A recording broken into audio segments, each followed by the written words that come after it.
Hi കൂട്ടുകാരെ, പുതിയൊരു വീഡിയോയിലേക്ക് എല്ലാവർക്കും സ്വാഗതം. അങ്ങനെ അനുപമ പ്രതിഭയ്ക്ക് വിളിച്ചിരിക്കുകയാണ്. പ്രതിഭയോട് കാര്യങ്ങളൊക്കെ പറയാണ്. പ്രതിഭ, നീ ഈ പറയുന്ന ഇന്ദ്രട്ടൻ്റെ അമ്മയെ വിശ്വസിക്കരുത്, അവരൊരു പഠിച്ച കള്ളിയാണ്. അത് കേട്ടോടെ തന്നെ പ്രതിഭ, എനിക്ക് മനസ്സിലായി, ആ സംശയമുള്ളത് കൊണ്ടാണ് അനുചേച്ചിക്ക് ഞാൻ വിളിച്ചത്. എന്താ ഇപ്പോൾ നിന്നോട് വന്ന് അവർ പറഞ്ഞത്?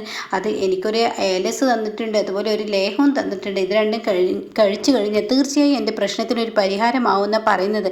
അത് കേൾക്കുന്ന അനുപമ, മോളെ ഒരിക്കലും നീ അത് കഴിച്ചു പോരുത്. അവരുടെ ദുഷ്ടപ്രവൃത്തി നിനക്കറിയില്ല, അവരുടെ ദുഷ്ടപ്രവൃത്തി നീ അറിയാത്തത് കൊണ്ടാണ്. എനിക്ക് തോന്നി ചേച്ചി, ആ ലേഹം ആപത്താണെന്ന്. പക്ഷേ എനിക്ക് ഏലസ് എങ്ങനെയെങ്കിലും കളയാം, പക്ഷേ ലേഹം ഞാൻ എങ്ങനെ കളയും? അത് ആപത്തല്ലേ? കാരണം ലേഹം കളഞ്ഞു കഴിഞ്ഞാൽ എൻ്റെ അച്ഛനും അമ്മയും അവരെ വല്ലാതെ അങ്ങ് വിശ്വസിക്കുന്നു. അവരെ നോക്കാൻ ഏൽപ്പിച്ചിട്ടുണ്ട് ഈ പറയുന്ന സത്യത്തിൻ്റെ അമ്മ. പിന്നെ ഇതിൽ നിന്ന് എങ്ങനെ രക്ഷപ്പെടും? അതിനൊക്കെ ഒരു വഴിയുണ്ട്. നീ ലേഹം കഴിക്കാതിരിക്കണ്ട, നീ ലേഹം കഴിക്കണം. എല്ലാവർക്കും മുന്നിൽ ലേഹം കഴിച്ച് തന്നെ നീ തുടരണം. അതെങ്ങനെ? അതൊക്കെ ഉണ്ട്, നാളെ നിന്നൊന്ന് കാണാൻ പറ്റുമോ? കാണാൻ പറ്റും എന്ന് പറയുന്നുണ്ട് കേട്ടോ. പിന്നീട് ഭാനുമ്മയാണ് കാണിക്കുന്നത്. ഭാനുമ്മയോട് പറയണേ, ഭാനുമ്മ നിങ്ങൾ എനിക്കൊരു സഹായം ചെയ്തേ. തീർച്ചയായും മോളെ, ഞാൻ നിനക്ക് എന്നാ സഹായം ചെയ്യാതിരുന്നിട്ട് ഉള്ളത്? ഈ ഭാനുമ്മ നിനക്ക് വേണ്ടിയിട്ടല്ലേ ജീവിക്കുന്നത് എന്നും പറയുന്നു കേട്ടോ. പിന്നീട് അമ്പിളിയാണ് കാണിക്കുന്നത്. പനിച്ചതുള്ളി ആകെ പുതപ്പിനുള്ളിൽ മൂടിക്കിടക്കുന്നു. അത് കാണുന്ന ചീരു, എൻ്റെ അമ്പിളി ചേച്ചിക്ക് എന്തെങ്കിലും ടെൻഷനുണ്ടോ? ഈ മരുന്ന് കഴിച്ചേ? അമ്പിളി ചേച്ചിക്ക് നല്ല പനിയാണ്, നല്ല ശക്തമായ പനി. അമ്പിളി ചേച്ചി ആരെ ഇങ്ങനെ പേടിക്കുന്നത്? എന്തിനാ അങ്ങനെ പേടിക്കുന്നത്? അമ്പിളി ചേച്ചി പറ, എന്തെങ്കിലും കുഴപ്പമുണ്ടെങ്കിൽ പറ എന്നൊക്കെ ഇങ്ങനെ പറയുമ്പോൾ എനിക്കൊരു കുഴപ്പമില്ല. പിന്നെ ചേച്ചി എന്തിനാ ഇങ്ങനെ ഭയക്കുന്നത്? ചേച്ചിക്ക് എന്തെങ്കിലും പ്രശ്നം ഉണ്ടെങ്കിൽ തുറന്ന് പറഞ്ഞാൽ പ്രശ്നങ്ങൾ തീരാവുന്നേ ഉള്ളൂ. അമ്പിളി ചേച്ചിക്ക് ഭയപ്പെടാം. എനിക്ക് ചെറിയൊരു പനിയും തലവേദനയും, ഞാനെന്ത് കുറച്ച് നേരം കിടക്കട്ടെ. അപ്പോഴേക്കും ചീരു മനസ്സ് ചിന്തിക്കുകയാണ്, പഠിച്ച കള്ളി തന്നെ, പറയാൻ ഉദ്ദേശമില്ല. നിങ്ങളുടെ ഭയം ഉള്ളിൽ നിന്ന് പോയാലാണ് നിങ്ങൾക്ക് ഈ പ്രശ്നത്തിന് പരിഹാരമാവുള്ളൂ, അല്ലാതെ നിങ്ങളുടെ പനിയൊന്നും മാറത്തില്ല എന്നും പറഞ്ഞ് ചീരു പുറത്തോട്ട് വരണമെങ്കിൽ രഘുവേട്ടനെ ഒന്ന് കണ്ടാൽ മതിയായിരുന്നു. അപ്പോഴാണ് സരോജിനി കയറി വരുന്നത്. സരോജിനിയെ കണ്ടോടെ തന്നെ സരോജിനിയോട് ചീരു പറയാണ്, അതെ അമ്പിളി ചേച്ചി വന്നോ എന്ന് ചോദിക്കുകയാണ്. ആ വന്നു, പക്ഷേ അമ്പിളി ചേച്ചിക്ക് നല്ല പനിയാണ്, ശക്തമായ പനി. എന്താ അപ്പോൾ അവൾക്ക് അങ്ങനെ പനിക്കാൻ?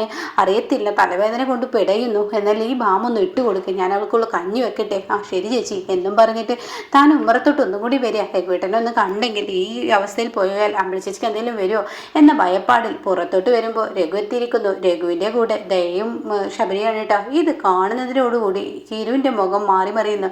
ഇത് കാണുന്ന ദയ ചോദിക്കുക, എന്താ ചീരു ചേച്ചി, ഞങ്ങളിവിടെ വന്നത് ഇഷ്ടപ്പെട്ടില്ലേ? അതോ ചേച്ചി ഞങ്ങളെ കണ്ടതിലുള്ള ആ ഒരു യാദൃശികമായുള്ള നിൽപ്പാണോ എന്ന് ചോദിക്കുമ്പോൾ, തീർച്ചയായും മോളെ അത് തന്നെ, ആ യാദൃശികമായുള്ള നിൽപ്പ് തന്നെ. നിങ്ങൾ എന്താ ഇപ്പോൾ ഇവിടെ പെട്ടെന്ന്? അത് രഘുവേട്ടൻ്റെ കൂടെ 10 മിനിറ്റ് മുന്നേ രഘുവേട്ടനെ ഞാൻ വിളിച്ചതുള്ളൂ, അപ്പോൾ അതൊന്നും പറഞ്ഞില്ല എന്ന് പറയുമ്പോൾ ഉടൻ തന്നെ ശബരി പറയണ, ആ ശരിയാണ്, ഞങ്ങൾക്ക് ഇങ്ങോട്ടേക്ക് വരേണ്ടി വന്നു, ആരോടും പറയാതെ അങ്ങ് പോകുന്നതാണ്. പക്ഷെ ഇവിടെ വന്നപ്പോഴാണ് അച്ഛനും ഇല്ല എന്ന് പറഞ്ഞത്. നാളെ ഉണ്ണിക്കുട്ടന് തുലാഭാരം നടത്താമെന്ന് പറഞ്ഞിരുന്നു. അവൻ്റെ നക്ഷത്രം നാളത്തേതാണല്ലോ, അതുകൊണ്ട് അങ്ങനെ ഇങ്ങ് നടത്താം എന്ന് ഞങ്ങൾ ആക്കി. എന്താ ഇത് കേട്ടോടെ തന്നെ ദയ പറയാം, എന്താ ചേച്ചിക്കും ഇഷ്ടമായില്ല ഞങ്ങൾ വന്നതിൽ?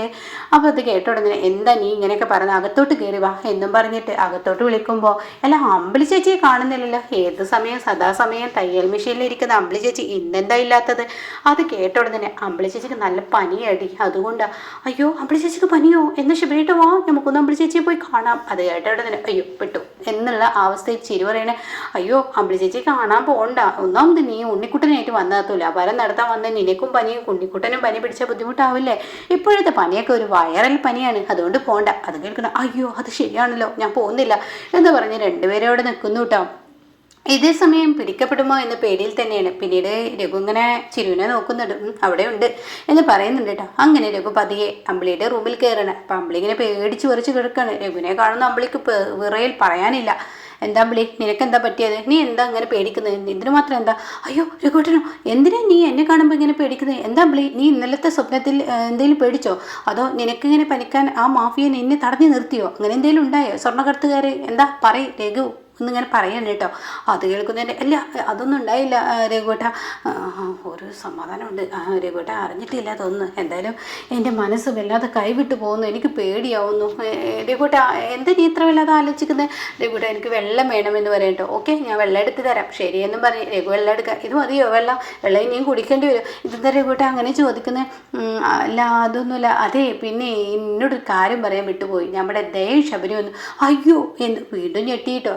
എന്താ അമ്പിളി ഇത് ഇവിടെ ദയയും ശബരിയും വന്നത് നിനക്ക് ഞെട്ടുന്ന അല്ല അവരെന്തിനാ വന്നിരിക്കുന്നത് എന്തിനാ രഘുവേട്ട അവരിങ്ങോട്ടേക്ക് വന്നിരിക്കുന്നത് അത് കേട്ടോടെ തന്നെ പറയണേ അത് പിന്നെ അവർ വന്നിരിക്കുന്നത് അവളുടെ മോൻ്റെ തുലാഭാരം നാളെയാണ് അവൻ്റെ നക്ഷത്രം വെച്ച് നോക്കി വെച്ചാൽ നാളെയാണ് അത്ര ഈ മഹാദേവ ക്ഷേത്രത്തിൽ നടത്തേണ്ടത് അതിന് വന്നിരിക്കുകയാണ് അത് കേട്ടോടെ ആണോ എന്നാൽ നീ ഇവിടെ കിടക്ക് നിനക്ക് എന്തെങ്കിലും എന്നോട് പറയാനുണ്ട് ഇല്ല ഇല്ല നീ ഇന്ന് ഇവിടെ കിടക്ക് ഞാനൊന്ന് പോയി നോക്കട്ടെ അങ്ങനെ അങ്ങോട്ടൊക്കെ ചായയൊക്കെ ഇങ്ങനെ ഇട്ടുകൊണ്ടിരിക്കുകയാണ് സരോജിനി അങ്ങോട്ട് രഘു എത്തുന്നുണ്ട് കേട്ടോ സരോജിനി ചായ ഇടുമ്പോൾ സരോജിനി പറയണേ ഞാൻ എന്തായാലും വീട്ടിൽ പോയി ഒന്ന് വിളക്ക് വെച്ചിട്ട് ഞാൻ അങ്ങോട്ടേക്ക് വരാം ചേരൂ അതൊന്നും വേണ്ട ചേച്ചി ഇപ്പോൾ തൽക്കാലം ഈ ചായ വെച്ചിട്ട് കഞ്ഞിയോ അമ്പിളി ചേച്ചിക്ക് ഇട്ടിട്ട് ചേച്ചി അങ്ങ് പോയിക്കോളൂ ശരിയെന്നും പറഞ്ഞ് ചായ വെച്ച് കൊടുക്കണം കേട്ടോ അങ്ങനെ മേശപ്പുറത്ത് ചായ വെച്ച് കൊടുക്കുമ്പോൾ ഇതെന്തപ്പോൾ അമ്പിളി ചേച്ചിക്ക് ഇങ്ങനെ ഒരു പനി അത് കേൾക്കുന്നതിനോട് കൂടി ചിരി പറയണം അത് അമ്പിളി ചേച്ചിക്ക് എന്താണെന്നറിയില്ല ഇപ്പോഴത്തെ പനിയുടെയൊക്കെ ആയിരിക്കും എന്തായാലും കുഴപ്പമില്ല ദയേ നീ ഇവിടെ ഇരിക്കുക അമ്പിളി ചേച്ചി പോകുന്നതിനുള്ളിൽ നിനക്ക് കാണാം നീ ടെൻഷൻ ആവണ്ട എന്തായാലും ഈ ശബരിയേട്ടൻ കാരനാണ് ഇന്നിപ്പോൾ ഇങ്ങോട്ടേക്ക് വന്നത് ഞാൻ പറഞ്ഞതാണ് അടുത്ത മാസം നടത്താന്ന്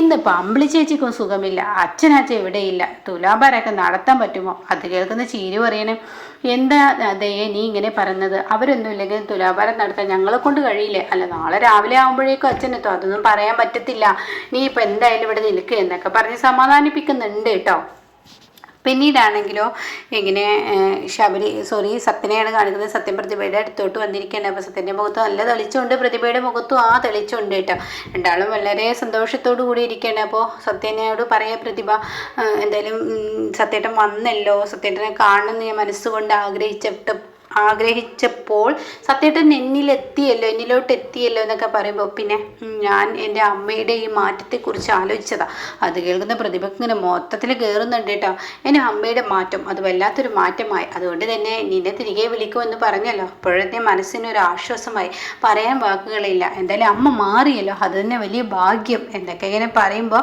ഇവിടെ ഇങ്ങനെ പ്രതിഭയുടെ മുഖം ഇങ്ങനെ മാറി മറിയുന്നുണ്ട് അപ്പോൾ പ്രതിഭ ഇവിടെ ഇങ്ങനെ പറഞ്ഞത് എൻ്റെ അമ്മയും അച്ഛനും സത്യേട്ടനും എല്ലാവരും സുശീലയെ വിശ്വസിച്ചിരിക്കുക എന്ന് അനുപമയോട് പറഞ്ഞിട്ടുണ്ടല്ലോ അതുകൊണ്ട് എനിക്ക് ആ ലേഹം കഴിക്കാതിരിക്കാൻ പറ്റത്തില്ല എന്നുള്ളതും പറഞ്ഞിട്ടുണ്ടല്ലോ അപ്പോൾ ഇക്കാര്യത്തെക്കുറിച്ചൊക്കെ കുറിച്ചൊക്കെ ഇങ്ങനെ ആലോചിക്കുക അപ്പോൾ ഉടൻ തന്നെ സത്യം പറയണേ എന്തായാലും അമ്മ മാറിയതുകൊണ്ട് തന്നെ നമ്മുടെ പ്രശ്നത്തിനൊരു പരിഹാരമായി ഇപ്പം തന്നെ മനസ്സിനൊരു ആശ്വാസമായി എൻ്റെ കുഞ്ഞ് ഈ ഭൂമിയിലോട്ട് വരണം എന്നുള്ളത് എൻ്റെ ഏറ്റവും വലിയ ആഗ്രഹമാണ് അത് നടക്കാൻ പോവുകയല്ലേ എന്നൊക്കെ ഇങ്ങനെ പറയുമ്പോഴാണ് കേട്ടോ അങ്ങോട്ടേക്ക് ഈ പറയുന്ന പെട്ടെന്ന് സത്യൻ്റെ ഫോണ് റിങ് ചെയ്യുന്ന കേട്ടോ ഫോണ് റിങ് ചെയ്തതിനോട് കൂടിയിട്ട് സത്യനാണെങ്കിലോ വേഗം ചെന്ന് ഓടി നോക്കുകയാണ് അപ്പോൾ സത്യൻ്റെ മുഖം ഇങ്ങനെ ചുളിഞ്ഞു വരികയാണ് ഇത് കാണുന്ന പ്രതിഭയ്ക്ക് സംശയമാവുകയാണ് അപ്പോൾ ഉടൻ തന്നെ എന്താ സത്യേട്ട ഒന്നുമില്ല എന്താ സത്യേട്ട ആരെ വിളിച്ചത് അത് പിന്നെ ഇന്ദുവാണ് ഇന്ദു എന്ന് പറയുമ്പോൾ പ്രതിഭയുടെ മുഖം ചുളിഞ്ഞു കേട്ടോ എന്താ ഈ സമയം എന്ന് ചോദിക്കേണ്ട ആവശ്യമില്ല അപ്പോഴേക്കും സത്യം പറയണേ അതേ ജോലി സംബന്ധമായ കാര്യങ്ങൾക്കൊക്കെ വിളിക്കുന്നതാണ് ഞാനും അവളും കൂടിയല്ലേ ജോലിയൊക്കെ നോക്കുന്നത് അതിനെക്കുറിച്ച് സംശയങ്ങൾ ചോദിക്കാനാണ് വിളിച്ചിരിക്കുന്നത് എന്തായാലും പേടിക്കേണ്ടതില്ല ഞാനൊന്ന് പുറത്തോട്ട് കിടക്കട്ടെ ഞാനൊന്ന് സംസാരിച്ചിട്ട് വരാം എന്ന് പറയുമ്പോൾ അവിടെ പ്രതിഭയ്ക്ക് അതങ്ങ് വല്ലാതെ അങ്ങ് ഇഷ്ടപ്പെട്ടില്ല കേട്ടോ അപ്പോൾ ഇങ്ങനെയൊക്കെയുള്ള ഒരു എപ്പിസോഡാണ് ഇന്ന് വന്നിരിക്കുന്നത്.